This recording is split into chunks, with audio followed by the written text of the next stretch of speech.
E a molecada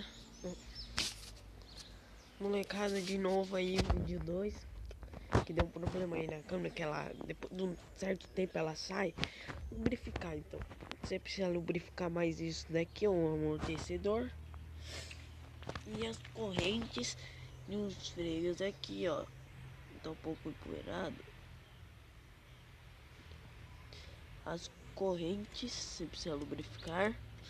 E tudo que você quiser lubrificar, os freios, lubrificar é muito bom. Lubrificar os freios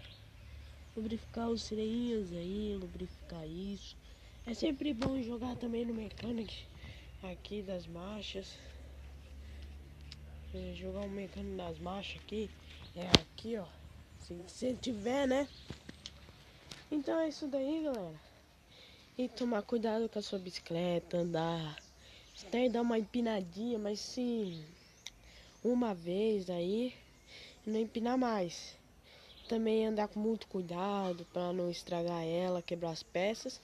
E também não danificar a bicicleta e desgastar as peças. Igual empinar. Empinar é uma besteira até. Porque você vai estar forçando essa peça aqui, ó. Amortecedor.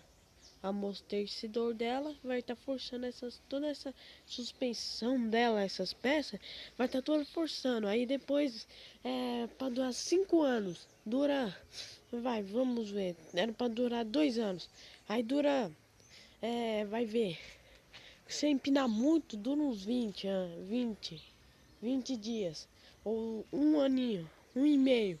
Entendeu, galera? É isso daí, então é fogo, né? Então foi essas dicas, eu vou fazer mais vídeos e vou voltar com os jogos aí. E é isso daí, galera. Valeu pela atenção, se inscreve e dá um joinha aí. E faça o meu canal crescer e dá aquele joinha. E inscreva lá embaixo, eu vou deixar a descrição aí, como vocês sabem. E valeu, galera.